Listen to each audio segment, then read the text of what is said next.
make sure I have the right person on the phone. Yep, my name is Philip Winchester, and I am on The Player. The Player. And The Player.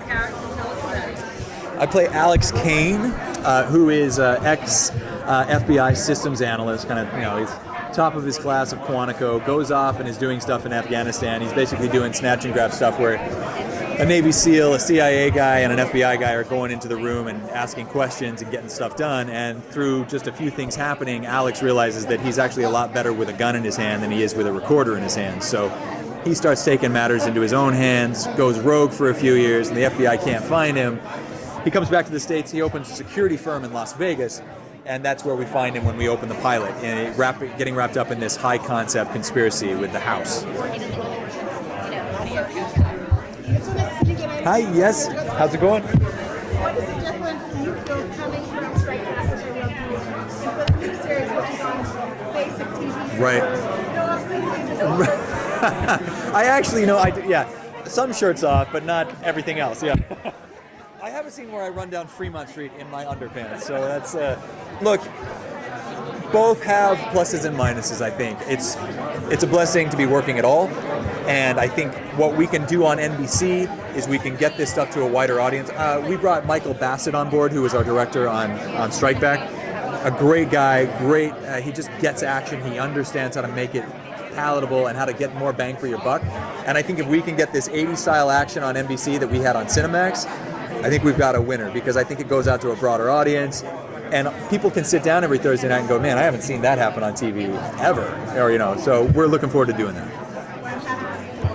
Thank you. Did you, in Strike Back, you got to do all your stunts? I did. Or a lot of your stunts. Do you get to do them on here? I got to do a majority of my stunts. There was some stuff where I could see the phones going up to the producer's ears, and I could see them turning away and walking off set. We had a scene where I jump off the roof of a building and grab a rope and swing through a window, and I got to do the run up to the jump and the swing in the window, but I didn't actually get a jump off and grab a rope or anything. They didn't let you jump off a building? They didn't let me jump off a building. Whereas Michael Bassett's going, Philip, get higher on the building! And the drone cameras were coming up and almost slicing our ropes. Strike Back this season, you actually climb a building, right? We climb a 19-story building in Bangkok and we had a Bangkok stunt crew, so nobody spoke English. We had a Thailand-based stunt crew, so you would be hearing all this language and you'd be hanging off the side of the building, and suddenly you drop a little bit or you get pulled up another story and you had no control over it. It was insanity. But I'm hoping that element survives on network TV. I hope we can bring that across to the people over at NBC. What motivates Alex to be the player, and does he ever have any self-reservations about being involved? He absolutely does. The biggest thing that gets him involved is something, without giving too much away, something happens to someone very close to him, and it basically is the catalyst which says, right, I have nothing else to live for. I'm going to get involved in this company and see what they can offer me, but in doing so, I also have an ulterior motive, and I'm going to exploit them for everything I can. So he definitely has another reason for being involved in the house and involved in the game, other than just trying to stop crime. He's an enigma. He's an amazing guy. That feeling that you guys have when he sits down, I get that every time I sit down with him too. I remember sitting in the table read, and Damon Gupton was next to me, and Charity Wakefield, the other actors in the show, and we were just kind of kicking each other under the table, going, "It's fucking Wesley Snipes, man!" He was right there, and he killed it in the table read. He did an amazing job in the pilot. I'm excited to explore these relationships that are written down. There's a lot of hidden stuff in this story, and so how they unfold that with him and with our characters is going to be, I think it'll be a lot of fun for us and the audience. So is Alex, is he amoral? Is he above the law? I mean, I can't get a good sense of it. Yeah, he's not above the law. He absolutely has his, he operates in the gray area, but only because he has to survive. And he definitely has a set of morals that he lives by. He has a code that he lives by. But like with anything, especially with military background and with the world that we live in now, that code and that gray area gets blown an awful lot. So he's, I think we find him every week in a situation where he has decisions to make, that it's the good guy versus the bad guy. It's, do I want to do this as Alex, or do I want to do this for the game? And he has to make those decisions. Alex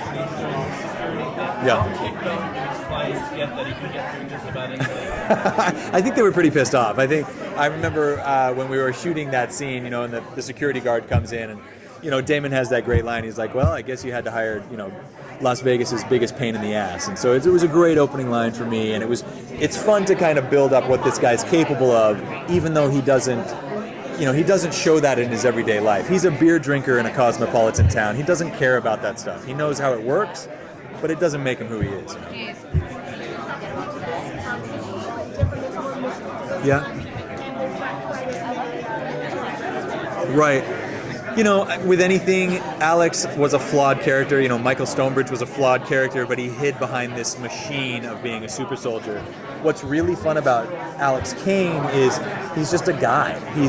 We're trying to bring out this, my whole, in my head, I have this internal John McClane going on. He needs to be the guy who's begrudgingly being a hero. He's like, shit, I gotta jump off this building and save the day. Here we go. So it's not something he's like, I want to do this because I have to do it. It's like, I have to do this because I know it's the right thing, and so we're trying to bring out the comedy side of that and the darkness and the light. He was a lot of fun to play because he's just a dude, and he's not super brilliant at what he does in terms of like the weapon handling and all this stuff, but he's got tenacity, and that kind of covers a lot of sins, I sort of...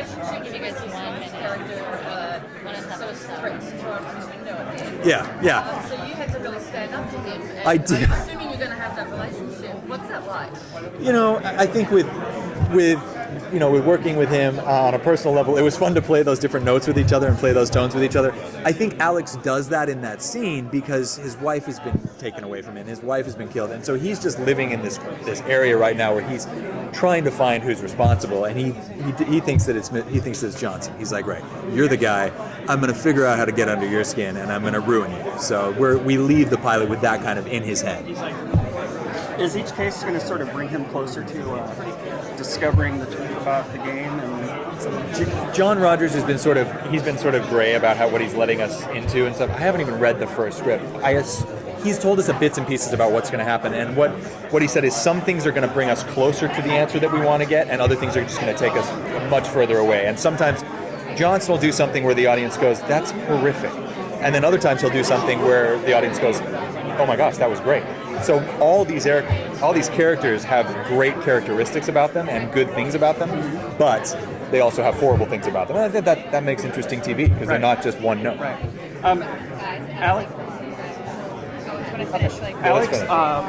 Alex has a military past. Yeah. Has a past he's not necessarily proud of. Yeah. Which reminded me a little bit of Stonebridge's. Right. Him fighting himself about what he's doing and everything. Yeah. Did you recognize that in that? I did recognize that. It was fun to know that stuff was already there, and what was interesting was to put Michael Stonebridge to bed in such a, he absolutely isn't Michael Stonebridge. There's these elements though, there's the darkness. His addiction, we're saying, is he's addicted to violence. He's addicted, Alex Kane is addicted to the fix that he gets when he sorts something out, and usually it's through violence. And that's what Ginny talks about in the pilot. She's like, you have this problem that you need addressed. And he's like, I know, but I can't. And as we see in the pilot, he gets a taste of it again, and then it just like any addiction, it starts to unravel again. Once you tap into it, it opens the floodgates. So it'll be fun to explore that with him. But it's a different kind of violence. There's a different reason for it, I think. Thank you guys. All right. Yeah.